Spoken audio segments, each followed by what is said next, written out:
ಎಲ್ಲರಿಗೂ ನಮಸ್ಕಾರ. ನಾನು ನಿಮ್ಮ ಡಾಕ್ಟರ್ BK ರಾಮ್ ಪ್ರವೀಣ್, ಜನತಾ ಆಯುರ್ವೇದ ಹಾಸನ. ಓಂ ನಮಾಮಿ ಧನ್ವಂತರಿ ಮಾದಿದೇವಂ ಸುರಾಸುರೈರ್ವಂದಿತ ಪಾದಪದ್ಮಂ ಲೋಕೆ ಜರಾರುಗ್ಭಯ ಮೃತ್ಯುನಾಶಂ ಧಾತಾರಮೇಶಂ ವಿವಿಧೌಷಧೀನ ಧನ್ವಂತರೇ ರಮಾನಾಥಂ ಸರ್ವರೋಗ ನಿವಾರಕಂ ಆಯುರ್ವೇದ ಪ್ರವರ್ತಾರಂ ಒಂದೇ ಪೀಯೂಷದಾಯಕಂ. ಸರ್ವೇ ಜನಾಃ ಸುಖಿನೋ ಭವಂತು, ಸರ್ವೇ ಸಂತು ನಿರಾಮಯಃ. ಓಂ ಶಾಂತಿ ಶಾಂತಿ ಶಾಂತಿ. ವೀಕ್ಷಕರೇ, ಇವತ್ತಿನ ವಿಷಯ ಕರ್ಪೂರ. ಕರ್ಪೂರವನ್ನು ಸಾಮಾನ್ಯವಾಗಿ ನೀವು ಎಲ್ಲಿ ನೋಡಿರ್ತೀರಾ, ಎಲ್ಲಿ ಉಪಯೋಗಿಸಿರ್ತೀರಾ? ದೇವರ ಕೋಣೆಯಲ್ಲಿ ಪೂಜಾ ಸಾಮಗ್ರಿಗಳ ಜೊತೆ ಉಪಯೋಗಿಸಿರ್ತೀರ, ಅದ್ರ ಜೊತೆ ನೋಡಿರ್ತೀರ. ಹಾಗೂ ದೇವಸ್ಥಾನದಲ್ಲಿ ಇದರ ಉಪಯೋಗವನ್ನು ನೀವು ನೋಡಿರ್ತೀರ. ಆದರೆ ಇವತ್ತಿನ ಈ ಸಂಚಿಕೆಯಲ್ಲಿ ಕರ್ಪೂರದ ಔಷಧೀಯ ಗುಣಗಳು ನಮ್ಮ ದೇಹದ ಆರೋಗ್ಯವನ್ನು ಕಾಪಾಡುವಲ್ಲಿ ಯಾವ ರೀತಿ ಸಹಕಾರಿಯಾಗಿದೆ, ಯಾವ ರೀತಿ ಪರಿಣಾಮ ಬೀರ್ತದೆ ಅನ್ನೋ ವಿಷಯವನ್ನು ಸಂಪೂರ್ಣವಾಗಿ ಇವತ್ತಿನ ಸಂಚಿಕೆಯಲ್ಲಿ ಕರ್ಪೂರದ ಬಗ್ಗೆ ತಿಳಿಸ್ಕೊಡ್ತೀನಿ ವೀಕ್ಷಕರೇ.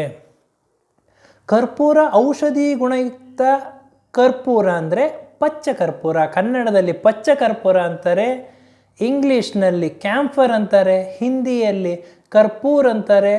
ಹಾಗೂ ಇದರ ಒಂದು ವೈಜ್ಞಾನಿಕ ಹೆಸರು ಸಿನ್ನಮೋಮಮ್ ಕ್ಯಾಂಫೆರಾ.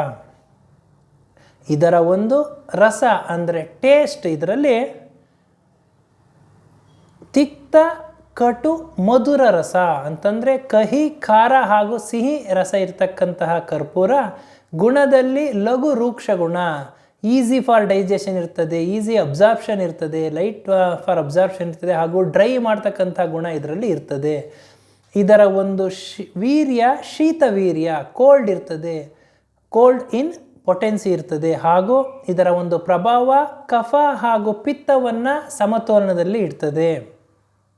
ಹಾಗಾಗಿ ಸುಶ್ರುತ ಆಚಾರ್ಯರು ಸುಶ್ರುತ ಸಂಹಿತ ಸೂತ್ರಸ್ಥಾನ 46ನೇ ಅಧ್ಯಾಯದಲ್ಲಿ ಸತಿಕ್ತಃ ಸುರಭಿ ಶೀತ ಕರ್ಪೂರೋ ಲಘುಲೇಖನಃ ತೃಷ್ಣಾಯಾಚ ಮುಖಶೋಷೇ ಚ ವೈರಸ್ಯಾಚಾಪಿ ಪೂಜಿತಃ ಅಂತ ಹೇಳಿದ್ದಾರೆ. ಅಂದರೆ ಸತಿಕ್ತಃ, ತಿಕ್ತ ಅಂದರೆ ಕಹಿ ಟೇಸ್ಟ್ ಇರ್ತಕ್ಕಂತಹ ಕರ್ಪೂರ. ಸುರಭಿ, ಸುರಭಿ ಅಂತಂದರೆ ಕರ್ಪೂರಕ್ಕೆ ಮತ್ತೊಂದು ಹೆಸರು ಸುರಭಿ. ಸತಿಕ್ತಃ ಸುರಭಿ ಶೀತ, ಶೀತ ವೀರ್ಯ ಇರ್ತದೆ. ಕರ್ಪೂರೋ ಲಘು ಲೇಖನಃ, ಕರ್ಪೂರ ಲಘು ಅಂತಂದರೆ ಈಸಿಯಾಗಿ ಅಬ್ಸರ್ಪ್ಷನ್ ಆಗುತ್ತೆ, ಲೈಟ್ ವೇಟ್ ಇರ್ತದೆ. ಲಘು ಲೇಖನಃ, ಲೇಖನ ಗುಣ ಅಂತಂದರೆ ಲೇಖನ ಕರ್ಮ ಅಂತಂದರೆ ನಾನು ಏನು ಅಂತ ಹೇಳಿದ್ದೀನಿ ಅವತ್ತಿನ ಸಂಚಿಕೆಯಲ್ಲಿ, ಸ್ಕ್ರೇಪಿಂಗ್ ಅಂತಂದರೆ ರಕ್ತನಾಳಗಳಲ್ಲಿ ಶೇಖರಣೆಯಾಗಿರ್ತಕ್ಕಂತಹ ಕೆಟ್ಟ ಕೊಲೆಸ್ಟ್ರಾಲ್ಗಳನ್ನು ಕೆರೆದು ತೆಗೆಯಲು ಇದು ಸಹಕಾರಿಯಾಗಿದೆ. ಹಾಗಾಗಿ ಈ ಒಂದು ಕೆಟ್ಟ ಕೊಲೆಸ್ಟ್ರಾಲ್ ಡೆಪಾಸಿಷನ್ ಆಗಿರೋದನ್ನು ನಿವಾರಣೆ ಮಾಡ್ತದೆ. ಹಾಗೂ ತೃಷ್ಣಾಯಾಚ, ತೃಷ್ಣ ಅಂತಂತಂದರೆ ಈ ಒಂದು ಬಾಯಾರಿಕೆ ಒಂದು ಸಂದರ್ಭದಲ್ಲಿ, ಗಂಟಲಿನ ಒಂದು ತೊಂದರೆ ಸಂದರ್ಭದಲ್ಲಿ, ಬಾಯಿಯ ದುರ್ವಾಸನೆ ಇದ್ದ ಸಂದರ್ಭದಲ್ಲಿ ಇದು ಔಷಧಿಯಾಗಿ ಕೆಲಸ ಮಾಡ್ತದೆ. ಮುಖಶೋಷೇಚ, ಬಾಯಿ ಒಂದು ಮುಖ ಅಂತಂದರೆ ಬಾಯಿ ಅಂತ ಹೇಳೋದು ಆಯುರ್ವೇದದಲ್ಲಿ. ಮುಖಶೋಷ ಅಂತಂದರೆ ಡ್ರೈನೆಸ್, ಮೌತ್ ಏನಾದರೂ ಬಾಯಿ ಡ್ರೈನೆಸ್ ಆಫ್ ದಿ ಮೌತ್ ಇದ್ದ ಸಂದರ್ಭದಲ್ಲಿ, ಬಾಯಿ ಒಣಗಿದ್ದ ಸಂದರ್ಭದಲ್ಲಿ, ಬಾಯಿ ದುರ್ವಾಸನೆ ಇದ್ದ ಸಂದರ್ಭದಲ್ಲಿ ಇದು ಔಷಧಿಯಾಗಿ ಕೆಲಸ ಮಾಡ್ತದೆ. ಹಾಸ್ಯ ವೈರಸ್ಯ ಅಂತ ಏನು ಹೇಳ್ತಾರೆ ಅಂತಂದರೆ ಒಬ್ಬೊಬ್ಬರಿಗೆ ಊಟ ಸೇರೋದಿಲ್ಲ, ಊಟ ನೋಡಿದ ತಕ್ಷಣ ಊಟ ಮಾಡಬೇಕು ಅಂತ ಮನಸ್ಸು ಬರೋದಿಲ್ಲ. ಹಾಗಾಗಿ ಅಂಥ ಒಂದು ಸಂದರ್ಭದಲ್ಲಿ ಇದು ಒಂದು ಔಷಧಿಯಾಗಿ ಕೆಲಸ ಮಾಡ್ತದೆ. ಹಾಗೂ ಪೂಜಿತಃ, ಪೂಜೆಗೆ ಇದು ಉಪಯೋಗಿಸ್ತಾರೆ. ಆದ್ದರಿಂದ ಇದರ ಒಂದು ಗುಣಗಳು ಹಾಗೂ ಇದರ ಒಂದು ಪ್ರಭಾವ ಆಯುರ್ವೇದದಲ್ಲಿ ಹಲವಾರು ರೀತಿಯಲ್ಲಿ ಹೇಳಿದ್ದಾರೆ. ಮೇಧ್ಯ ಅಂತ ಹೇಳಿದ್ದಾರೆ, ಅಂದರೆ ಬುದ್ಧಿಶಕ್ತಿ, ಇಂಟೆಲಿಜೆನ್ಸ್ ಜಾಸ್ತಿ ಮಾಡಲು ಇದು ಸಹಕಾರಿಯಾಗಿದೆ. ಹಾಗೂ ಛೇದನ ಅಂತ ಹೇಳಿದ್ದಾರೆ, ಅಂದರೆ ಕೆಟ್ಟ ಕೊಲೆಸ್ಟ್ರಾಲ್ನ ಒಡೆಯುವಂಥ ಶಕ್ತಿ ಇದರಲ್ಲಿದೆ. ಲೇಖನ, ನಾನೇನು ಹೇಳಿದೆ ಅದನ್ನು ಕೆರೆದು ತೆಗೆಯುವಂತಹ ಶಕ್ತಿ ಇದರಲ್ಲಿದೆ. ಮೇದೋಹರ, ಮೇಧಸ್ ಅಂತಂದರೆ ಕೊಲೆಸ್ಟ್ರಾಲ್, ಕೆಟ್ಟ ಕೊಲೆಸ್ಟ್ರಾಲ್, LDL ಅಂತ ಏನು ಹೇಳ್ತೀವಿ, ಆ ಕೆಟ್ಟ ಕೊಲೆಸ್ಟ್ರಾಲ್ ಡೆಪಾಸಿಷನ್ ಆಗಿರೋದನ್ನು ತೆಗೆಯುವಂಥ ಶಕ್ತಿ ಇದರಲ್ಲಿ ಇದೆ. ಹಾಗೂ ಇದರಲ್ಲಿ ಚಕ್ಷುಷ್ಯ, ಕಣ್ಣಿಗೆ ಒಂದು ಔಷಧಿಯಾಗಿ ಕಣ್ಣಿನ ಒಂದು ದೃಷ್ಟಿ ದೋಷವನ್ನು ನಿವಾರಣೆ ಮಾಡಲು ಸಹಕಾರಿಯಾಗಿದೆ. ಹಾಗೂ ಇದು ಆಟೋಪ, ಆದ್ಮಾನ, ವಿಬಂಧಹರ ಅಂತ ಹೇಳಿದ್ದಾರೆ. ಅಂತಂದರೆ ಜೀರ್ಣಾಂಗದ ಸಮಸ್ಯೆಯಾದ ಹೊಟ್ಟೆ ಉಬ್ಬರ, ಹೊಟ್ಟೆಯಲ್ಲಿ ಗ್ಯಾಸ್ ತುಂಬಿರೋದು, ಮಲಬದ್ಧತೆ ಇದ್ದ ಸಂದರ್ಭದಲ್ಲಿ ಇದು ಔಷಧಿಯಾಗಿ ಕೆಲಸ ಮಾಡ್ತದೆ. ಹಾಗೂ ಇದು ಶ್ವಾಸಹರ, ಕಾಸಹರ ಅಂದರೆ ಕೆಮ್ಮು, ಕಫ, ಶ್ವಾಸಕೋಶ ಸಂಬಂಧಿ ಕಾಯಿಲೆಗಳು, ವೀಸಿಂಗ್, ಅಸ್ತಮದಲ್ಲಿ ಔಷಧಿಯಾಗಿ ಕೆಲಸ ಮಾಡ್ತದೆ. ಶೂಲಹರ, ನೋವು ನಿವಾರಣೆ ಮಾಡ್ತದೆ. ಹಾಗೂ ಶೋತಹರ, ಯಾವುದೇ ಒಂದು ಊತ ಇದ್ದರೆ, ಜಾಯಿಂಟ್ಸ್ ಪೇಯ್ನಲ್ಲಿ ಜಾಯಿಂಟ್ಸ್ ಊತ ಇದ್ದರೆ ಇದು ನಿವಾರಣೆ ಮಾಡ್ತದೆ. ಹಾಗೂ ಇದು ದಾಹಹರ ಅಂತಂದರೆ ಬರ್ನಿಂಗ್ ಸೆನ್ಸೇಷನ್ ಏನಿದ್ರೆ ಮೈಕೈ ಉರಿ ಇರ್ಬೋದು, ಪಾದ ಉರಿ, ಕೈ ಕಾಲು ಉರಿ ಇರ್ಬೋದು, ಈ ಒಂದು ಸಂದರ್ಭದಲ್ಲಿ ಔಷಧಿಯಾಗಿ ಕೆಲಸ ಮಾಡ್ತದೆ. ಯಾಕೆಂದರೆ ಇದು ಶೀತವೀರ್ಯ ಇದೆ. ಹಾಗಾಗಿ ಉಷ್ಣ ಸಂಬಂಧಿ ಕಾಯಿಲೆಗಳನ್ನು, ಮೈ ಉರಿ, ಈ ಒಂದು ದಾಹ, ಇದೆಲ್ಲದು ಒಂದು ತೊಂದರೆಗಳನ್ನು ನಿವಾರಣೆ ಮಾಡ್ತದೆ. ಹಾಗೂ ವಿಷಹರ ವಿಷಾಪಹ ಅಂತ ಹೇಳಿದರೆ ಅಂತಂದರೆ ದೇಹದಲ್ಲಿರ್ತಕ್ಕಂತಹ ವಿಷಪೂರಿತ ಅಂಶಗಳನ್ನು ನಿವಾರಣೆ ಮಾಡ್ತದೆ. ಹಾಗೂ ಇದು ಕ್ರಿಮಿಘ್ನ ಅಂದರೆ ದೇಹದಲ್ಲಿ ಯಾವುದೇ ರೀತಿ ಒಂದು ಕ್ರಿಮಿಗಳನ್ನ ಇದು ನಿವಾರಣೆ ಮಾಡ್ತಕ್ಕಂತಹ ಒಂದು ಶಕ್ತಿ ಇದರಲ್ಲಿ ಇದೆ. ಹಾಗಾಗಿ ಹಲವಾರು ಔಷಧೀಯ ಗುಣಗಳು ಇದರಲ್ಲಿ ಹೇಳಿರ್ತಾರೆ ವೀಕ್ಷಕರೇ. ಯಾವ ರೀತಿ ಅಂದರೆ ಈ ಒಂದು ಕರ್ಪೂರವನ್ನು ಆಯುರ್ವೇದದಲ್ಲಿ 2 ರೀತಿ ಉಪಯೋಗಿಸ್ತಾರೆ. ಕರ್ಪೂರದ ಒಂದು ತೈಲದಲ್ಲಿ ಉಪಯೋಗಿಸ್ತಾರೆ, ಲೆಮೆಂಟಲ್ ಉಪಯೋಗಿಸ್ತಾರೆ. ಅಂತಂದರೆ ತೈಲಗೂ ಲಿನಮೆಂಟ್ಗೂ ಏನು ವ್ಯತ್ಯಾಸ ಅಂತಂದರೆ, ಹರ್ಬಲ್ ಲಿನಮೆಂಟ್ ಅಂತಂದರೆ ಇದು ಸುಗಂಧ ಭರಿತವಾಗಿರ್ತದೆ, ಒಳ್ಳೆ ಸುವಾಸನೆ ಇರ್ತದೆ. ಅದಕ್ಕೆ ಯಾವುದೇ ಒಂದು ನೋವು ನಿವಾರಕ ಅಥವಾ ಉರಿ, ಈ ಒಂದು ದಾಹ ನಿವಾರಕ ತೈಲಗಳಲ್ಲಿ ಕರ್ಪೂರ, ಕ್ಯಾಂಫರ್ ಹಾಗೂ ಅಥವಾ ಮೆಂಥಾಲ್ ಹಾಕಿರ್ತಾರೆ. ಅಥವಾ ಒಂದು ಈ ನೀಲಗಿರಿ ಎಣ್ಣೆ, ಯೂಕಲಿಪ್ಟಸ್ ಆಯಿಲ್, ಇವೆಲ್ಲದೂ ಒಂದು ಹಾಕಿ ಸುಗಮ ಒಂದು ಸುವಾಸನೆ ಇರತಕ್ಕಂತಹ ಒಂದು ತೈಲಕ್ಕೆ ಲಿನಮೆಂಟ್ ಅಂತ ಹೇಳ್ತಾರೆ. ಹಾಗಾಗಿ ಆಯುರ್ವೇದದಲ್ಲಿ ಹರ್ಬಲ್ ಲಿನಮೆಂಟ್ ತಯಾರಿಕೆಯಲ್ಲಿ ಕರ್ಪೂರ ಅಗ್ರಗಣ್ಯ ಸ್ಥಾನವನ್ನು ಹೊಂದಿದೆ. ಹಾಗೂ ತೈಲಗಳಲ್ಲಿ ಏನಂತ ಅಂತಂದರೆ, ತೈಲ ನಾವು ಕೇವಲ ಮಸಾಜಿಗೆ ಉಪಯೋಗಿಸ್ತೀವಿ, ಚರ್ಮದ ಕಾಂತಿಗೆ ಉಪಯೋಗಿಸ್ತೀವಿ, ಹಾಗೂ ಇನ್ನು ಅಡುಗೆಗಳಲ್ಲಿ ಉಪಯೋಗಿಸೋದು ತಮಗೆಲ್ಲ ಗೊತ್ತಿರೋಂಥ ವಿಷಯನೇ. ಆದ್ದರಿಂದ ಇವತ್ತಿನ ಈ ಸಂಚಿಕೆಯಲ್ಲಿ ಯಾವ ಕಾಯಿಲೆಗೆ ಯಾವ ರೀತಿ ಇದನ್ನು ಉಪಯೋಗಿಸ್ಬೇಕು ಅಂತ ನಾನು ತಿಳಿಸ್ಕೊಡ್ತೀನಿ. ಇದು ಮೊದಲಿಗೆ ಒಬೆಸಿಟಿ ಇದ್ದ ಸಂದರ್ಭದಲ್ಲಿ ಅಂತಂದರೆ ತೂಕ ಹೆಚ್ಚಿದ್ದ ಸಂದರ್ಭದಲ್ಲಿ, ಕೆಟ್ಟ ಕೊಲೆಸ್ಟ್ರಾಲ್ ನಿವಾರಣೆ ಮಾಡೋಕ್ಕಂಥ ಸಂದರ್ಭದಲ್ಲಿ 10 ಗ್ರಾಮ್ ಕರ್ಪೂರವನ್ನು 100 ml ಸಾಸಿವೆ ಎಣ್ಣೆ ಜೊತೆ ಮಿಶ್ರಣ ಮಾಡಿ ಉಗುರು ಬೆಚ್ಚಗೆ ಮಾಡಿ ಸ್ವಲ್ಪ ವಾರ್ಮ್ ಇರಬೇಕಾದ್ರೆ ಹೊಟ್ಟೆಯ ಭಾಗದಲ್ಲಿ, ಎದೆಯ ಭಾಗದಲ್ಲಿ, ಸೊಂಟ, ಅಬ್ಡಮನ್ ಇಲ್ಲೆಲ್ಲ ಹಾಕಿ ಚೆನ್ನಾಗಿ ತಿಕ್ಕೋದ್ರಿಂದ, ಮಸಾಜ್ ಮಾಡೋದ್ರಿಂದ ಹೊಟ್ಟೆ ಭಾಗದಲ್ಲಿ, ಸೊಂಟ, ಬೆನ್ನು ಭಾಗದಲ್ಲಿ ಹಾಗೂ ಈ ಎಲ್ಲ ಒಂದು ಪ್ರದೇಶದಲ್ಲಿ ಡಿಪಾಸಿಷನ್ ಆಗಿರ್ತಕ್ಕಂತಹ, ಶೇಖರಣೆ ಆಗಿರ್ತಕ್ಕಂತಹ ಕೆಟ್ಟ ಕೊಲೆಸ್ಟ್ರಾಲ್ಗಳನ್ನು ನಿವಾರಣೆಯಾಗಲು ಸಹಕಾರಿಯಾಗಿದೆ. 15ರಿಂದ 20 ನಿಮಿಷ ಚೆನ್ನಾಗಿ ರಬ್ ಮಾಡಿ ಮಸಾಜ್ ಮಾಡೋದ್ರಿಂದ ಶೇಖರಣೆ ಆಗಿರ್ತಕ್ಕಂತಹ ಕೆಟ್ಟ ಕೊಲೆಸ್ಟ್ರಾಲ್ ನಿವಾರಣೆಯಾಗ್ತದೆ. ಇನ್ನು ಎರಡನೆಯದಾಗಿ ಜಾಯಿಂಟ್ಸ್ ಪೇನ್ಗಳಲ್ಲಿ ನೋವು ನಿವಾರಣೆಗಾಗಿ ಯಾವ ರೀತಿ ಕೆಲಸ ಮಾಡ್ತದೆ ಅಂದರೆ, ಕರ್ಪೂರಾದಿ ತೈಲ ಅಂತ ಆಯುರ್ವೇದದಲ್ಲಿ ಹೇಳಿದ್ದಾರೆ. ಈ ಕರ್ಪೂರಾದಿ ತೈಲವನ್ನು ಮಸಾಜ್ ಮಾಡೋದ್ರಿಂದ ಜಾಯಿಂಟ್ಸ್ ಪೇನ್ಗಳು, ಆರ್ಥ್ರೈಟಿಕ್ ಪೇನ್ಗಳು, ನೋವು, ಊತ ಶಮನ ಆಗ್ತದೆ.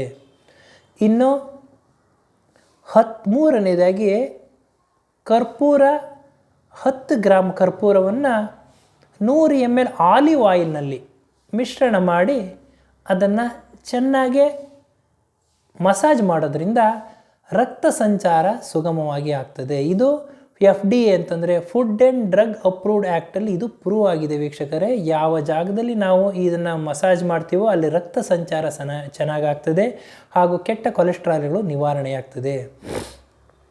ಇನ್ನು ಶ್ವಾಸಕೋಶ ಸಂಬಂಧಿ ಕಾಯಿಲೆಗಳು, ಕೆಮ್ಮು, ಕಫ, ಈ ಕಂಜೆಷನ್ ಇರೋದು, ನೆಗಡಿ ಆಗ್ತಿರೋದು, ಈ ಒಂದು ಸಂದರ್ಭದಲ್ಲಿ ಈ ಒಂದು 10 ಗ್ರಾಮ್ ಕರ್ಪೂರವನ್ನು 100 ml 100 ml ಎಳ್ಳೆಣ್ಣೆ ಜೊತೆ ಮಿಶ್ರಣ ಮಾಡಿ ಸ್ವಲ್ಪ ಉಗುರು ಬೆಚ್ಚು ಬಿಸಿ ಮಾಡಿ ಎದೆ ಭಾಗದಲ್ಲಿ, ಬೆನ್ನು ಭಾಗದಲ್ಲಿ ಸವರೋದ್ರಿಂದ ಕೆಮ್ಮು, ಕಫ, ಕಟ್ಟಿರ್ತಕ್ಕಂಥ ಕಫ ಎಲ್ಲ ನಿವಾರಣೆಯಾಗ್ತದೆ. ಎದೆ ಹಗುರ ಆಗ್ತದೆ. ಈ ದಮ್ಮು, ಉಪ್ಸ, ಈ ಒಂದು ಶ್ವಾಸಕೋಶ ಸಂಬಂಧಿ ಕಾಯಿಲೆಗಳು, ಅಸ್ತಮ ನಿವಾರಣೆಯಾಗ್ತದೆ. ಇನ್ನು ಇಂಟರ್ನಲಿ ತಗೊಳ್ಳೋದಾದರೆ 1 ಚಮಚ ಜೇನುತುಪ್ಪಕ್ಕೆ 1 ಚಿಟಿಕೆ ಅಂತಂದರೆ 500 ಮಿಲಿಗ್ರಾಮಷ್ಟು ಈ ಒಂದು ಕರ್ಪೂರದ ಚೂರ್ಣವನ್ನು ಮಿಶ್ರಣ ಮಾಡಿ ನೆಕ್ಕೋದ್ರಿಂದ, ಸೇವನೆ ಮಾಡೋದ್ರಿಂದ ಶ್ವಾಸಕೋಶ ಸಂಬಂಧಿ ಕಾಯಿಲೆಗಳು, ಕೆಮ್ಮು, ಕಫ ಇವೆಲ್ಲದು ದೂರವಾಗ್ತದೆ. ಇನ್ನು ಕ್ರಿಮಿಹರ ಅಂತ ಹೇಳಿದ್ದಾರೆ. ಇದನ್ನು ಈ ಒಂದು ಯಾವುದೇ ಒಂದು ಗಾಯ ಇದ್ದ ಸಂದರ್ಭದಲ್ಲಿ, ಯಾವುದರ ಒಂದು ಗಾಯ ಆಗಿದ್ದ ಸಂದರ್ಭದಲ್ಲಿ ಈ ಕರ್ಪೂರ ಚೂರ್ಣವನ್ನು ಅದರ ಮೇಲೆ ಉದುರಿಸೋದ್ರಿಂದ ಈ ಒಂದು ಗಾಯ ಬೇಗ ಮಾಯ್ತದೆ. ಹಾಗೂ ಕೆಲವೊಬ್ಬರಿಗೆ ಹೆಡ್ ಲೈಸ್ ಅಂತ ಹೇಳ್ತಾರೆ, ಅಂತಂದರೆ ತಲೆ ಕೂದಲಿನಲ್ಲಿ ಹೇನ್ಗಳಿರ್ತದೆ. ಹೇನ್ಗಳಿದ್ದ ಸಂದರ್ಭದಲ್ಲಿ ಸಿಕ್ಕಾಪಟ್ಟೆ ಕಡ್ತಾ ಇರ್ತದೆ, ಕೆರಿತಾ ಇರ್ತಾರೆ, ಕೂದಲು ಉದುರುತ್ತೆ, ನವೆ ಇರ್ತದೆ. ಇಂಥ ಒಂದು ಸಂದರ್ಭದಲ್ಲಿ 10 ಗ್ರಾಮ್ ಈ ಒಂದು ಕರ್ಪೂರ ಚೂರ್ಣವನ್ನು 100 ml ಕೋಕೋನಟ್ ಆಯಿಲ್, ಕೊಬ್ಬರಿ ಎಣ್ಣೆ ಜೊತೆ ಮಿಶ್ರಣ ಮಾಡಿ ಸ್ವಲ್ಪ ಉಗುರು ಬೆಚ್ಚ ಮಾಡಿ ಬಿಸಿ ಮಾಡಿಬಿಟ್ಟು ತಲೆಗೆ ಹಚ್ಕೊಳ್ಳೋದ್ರಿಂದ, ಮಸಾಜ್ ಮಾಡ್ಕೊಳ್ಳೋದ್ರಿಂದ, ಮಾರನೇ ದಿನ ತಲೆ ಸ್ನಾನ ಮಾಡೋದ್ರಿಂದ ತಲೆಯಲ್ಲಿ ಇರ್ತಕ್ಕಂಥ ಹೇನು, ಕಡ್ತ, ನವೆ ಎಲ್ಲದು ನಿವಾರಣೆಯಾಗ್ತದೆ. ಇನ್ನು ಹೊಟ್ಟೆ ಉಬ್ರ, ಈ ಡೈಜೆಸ್ಟಿವ್ ಸಿಸ್ಟಮಿಗೆ ಸಂಬಂಧಪಟ್ಟ ಕಾಯಿಲೆ, ಅಜೀರ್ಣ, ಹೊಟ್ಟೆ ಉಬ್ರ ಇದ್ದ ಸಂದರ್ಭದಲ್ಲಿ ಗ್ಯಾಸ್ ಪಾಸ್ ಆಗಿರಲ್ಲ, ಹೂಸ್ ಕರೆಕ್ಟಾಗಿ ಹೋಗಿರೋದಿಲ್ಲ, ಮಲಬದ್ಧತೆ ಇರ್ತದೆ, ಮಲಮೂತ್ರ ವಿಸರ್ಜನೆಯಲ್ಲಿ ತೊಂದರೆ ಇರ್ತದೆ, ಹೊಟ್ಟೆ ಉಬ್ರ ಇದ್ದ ಸಂದರ್ಭದಲ್ಲಿ, ಗ್ಯಾಸ್ ತುಂಬಿದ್ದು ಹೊಟ್ಟೆ ಉಬ್ರ ಇದ್ದ ಸಂದರ್ಭದಲ್ಲಿ 1 ಚಿಟಿಕೆ ಕರ್ಪೂರದ ಜೊತೆಗೆ 1 ಚಿಟಿಕೆ ಸೈಂಧವ ಲವಣ ಎರಡನ್ನೂ ಮಿಶ್ರಣ ಮಾಡಿ, ಅದರ ಜೊತೆಗೆ 1 ಚಮಚ ಜೀರಿಗೆ ಪುಡಿಯನ್ನು ಮಿಶ್ರಣ ಮಾಡಿ, ಅದರ ಜೊತೆಗೆ ಅರ್ಧ ಚಮಚ ಏಲಕ್ಕಿ ಪುಡಿ, ಅಂತಂದರೆ ಕರ್ಪೂರ 1 ಚಿಟಿಕೆ, 1 ಚಿಟಿಕೆ ಸೈಂಧವ ಲವಣ, 1 ಚಮಚ ಜೀರಿಗೆ ಪುಡಿ, ಅರ್ಧ ಚಮಚ ಏಲಕ್ಕಿ ಪುಡಿ, 4ನ್ನೂ ಮಿಶ್ರಣ ಮಾಡಿ ಉಗುರು ಬೆಚ್ಚಿನ ನೀರಲ್ಲಿ 1 ಲೋಟ ಹಾಕ್ಕೊಂಡು ಕುಡಿಯೋದ್ರಿಂದ ಈ ಒಂದು ಹೊಟ್ಟೆ ಉಬ್ರ, ಗ್ಯಾಸ್ ಸಮಸ್ಯೆ, ಮಲಬದ್ಧತೆ ಎಲ್ಲ ನಿವಾರಣೆಯಾಗ್ತದೆ. ಇನ್ನು ಚರ್ಮದಲ್ಲಿ ಏನಾದರೂ ಕಡ್ತ, ಕಜ್ಜಿ ಈ ಒಂದು ಸಂದರ್ಭಗಳಲ್ಲಿ, ಕಲೆಗಳಿದ್ದ ಸಂದರ್ಭದಲ್ಲಿ, ಕಪ್ಪು ಕಲೆಗಳು ನಿವಾರಣೆ ಆಗಬೇಕು ಅಂತಂದರೆ 1 ಚಿಟಿಕೆ ಕರ್ಪೂರವನ್ನು 1 ಚಮಚ ಕೊಬ್ಬರಿ ಎಣ್ಣೆ ಜೊತೆ ಮಿಶ್ರಣ ಮಾಡಿ ಸ್ವಲ್ಪ ಉಗುರು ಬೆಚ್ಚಿ ಮಾಡಿ ಆ ಜಾಗದಲ್ಲಿ ಹಚ್ಕೊಳ್ಳೋದ್ರಿಂದ ಚರ್ಮದಲ್ಲಿ ಕಡಿತ, ನವೆ, ಈ ಒಂದು ಕಜ್ಜಿ ಇವೆಲ್ಲ ನಿವಾರಣೆಯಾಗ್ತದೆ. ಹಾಗೂ ಚರ್ಮಕ್ಕೆ ಕಾಂತಿಯನ್ನು ಕೊಡ್ತದೆ, ಕಪ್ಪು ಕಲೆಗಳು ನಿವಾರಣೆಯಾಗ್ತದೆ. ಇನ್ನು ಕಾಲು ಒಡೆದಿರುತ್ತೆ, ಹಿಮ್ಮಡಿ ಒಡೆದಿರುತ್ತೆ ಎಷ್ಟೊಂದು ಜನಕ್ಕೆ. ಇದಕ್ಕೆ ಕಾರಣ ಏನು? ಉಷ್ಣ ಜಾಸ್ತಿ ಆಗಿದಾಗ ಕಾಲು ಒಡೆದಿರುತ್ತೆ. ಉಷ್ಣಕ್ಕೆ ನಾವೇನು ಮಾಡಬೇಕು? ಶೀತ ಟ್ರೀಟ್ಮೆಂಟ್ ಹೊಂದಿದೆ. ಶೀತವೀರ್ಯ ಆಗಿರೋದ್ರಿಂದ 1 ಪಾತ್ರೆ ನೀರಿನಲ್ಲಿ ಕರ್ಪೂರ ಹಾಗೂ ಸೈಂಧವ ಲವಣ, ಈ ಲವಣ ಎರಡನ್ನೂ ಮಿಶ್ರಣ ಮಾಡಿ ಕಾಲು ಇಟ್ಕೊಂಡು ಕೂತ್ಕೊಂಡು ಒಂದು 15ರಿಂದ 20 ನಿಮಿಷ, ತದನಂತರ ಕಾಲನ್ನ ತೊಳೆಯೋದ್ರಿಂದ ಹಿಮ್ಮಡಿ ಹೊಡೆತ ಸಮಸ್ಯೆ ನಿವಾರಣೆಯಾಗ್ತದೆ. ಆಯುರ್ವೇದದಲ್ಲಿ ಹಲವಾರು ಔಷಧಿಗಳನ್ನ ಈ ಕರ್ಪೂರದಿಂದ ಹೇಳಿದ್ದಾರೆ. ವಾಯುಗುಟಿಕ, ಕರ್ಪೂರಾದಿ ತೈಲ, ಕರ್ಪೂರಾಸವ, ಗಂಧಕಾದಿ ಮಲಹಾರ, ಮಾನಸ ಮಿತ್ರವಟಿಕ, ಹೀಗೆ ಹಲವಾರು ಔಷಧಿಗಳನ್ನ ಈ ಕರ್ಪೂರನ ಇಟ್ಕೊಂಡು ಹೇಳಿದ್ದಾರೆ. ಹಾಗೂ ಈ ನೋವು ನಿವಾರಕ ತೈಲಗಳಲ್ಲಿ, ಲಿನಮೆಂಟ್ಗಳಲ್ಲಿ ಕರ್ಪೂರವನ್ನು ಉಪಯೋಗಿಸಿರ್ತಾರೆ. ಇದು ದಾಹಾರ ಆಗುತ್ತೆ, ಉರಿಯನ್ನು ಕಮ್ಮಿ ಮಾಡ್ತದೆ, ನೋವನ್ನು ಕಮ್ಮಿ ಮಾಡ್ತದೆ, ಜಾಯಿಂಟ್ಸ್ ಪೇಯ್ನನ್ನು ಕಮ್ಮಿ ಮಾಡ್ತದೆ, ಹಾಗೂ ಊತ, ಸ್ವೆಲ್ಲಿಂಗನ್ನು ಕಡಿಮೆ ಮಾಡ್ತದೆ. ಇಷ್ಟೆಲ್ಲ ಶಕ್ತಿ ಇದರಲ್ಲಿ ಇರ್ತದೆ. ಹಾಗೂ ಈ ಒಂದು ಲೈಂಗಿಕ ಶಕ್ತಿ ವೃದ್ಧಿ ಮಾಡಲು ಇದು ಸಹಕಾರಿಯಾಗಿದೆ. ಇದನ್ನು ನಿಯಮಿತ ಪ್ರಮಾಣದಲ್ಲಿ ಸೇವನೆ ಮಾಡಿದ್ರೆ ಮಾತ್ರ ಇದು ಔಷಧಿಯಾಗಿ ಕೆಲಸ ಮಾಡ್ತದೆ ವೀಕ್ಷಕರೇ.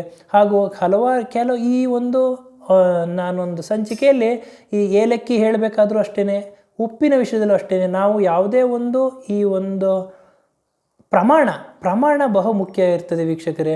ಉಪ್ಪನ್ನು ನೀವು ಒಂದು ಚಿಟಿಕೆ ಉಪಯೋಗಿಸಿದ್ರೆ ಆಹಾರಕ್ಕೆ, ಊಟಕ್ಕೆ ಒಂದು ರುಚಿ ಇಡಿಸ್ತದೆ. ಅದನ್ನೇ ನಾವು ಜಾಸ್ತಿ ತಿಂದರೆ ಅದು ನಮಗೆ ವಿರೋಧವಾಗಿ ಕೆಲಸ ಮಾಡ್ತದೆ. ಅದೇ ರೀತಿ ಏಲಕ್ಕಿ ವಿಷಯ ಹೇಳಬೇಕಾದ್ರೆ ನಾನು ಹೇಳಿದ್ದೀನಿ, ಏಲಕ್ಕಿನ ಒಂದು ಚಿಟಿಕೆಯಷ್ಟು ನಾವು ಯಾವ ಪ್ರಮಾಣದಲ್ಲಿ ಹೇಳಿದ್ದೀನೋ ಆ ಪ್ರಮಾಣದಲ್ಲಿ ಉಪಯೋಗಿಸಿದ್ರೆ ಮಾತ್ರ ಅದು ಔಷಧಿಯಾಗಿ ಕೆಲಸ ಮಾಡ್ತದೆ.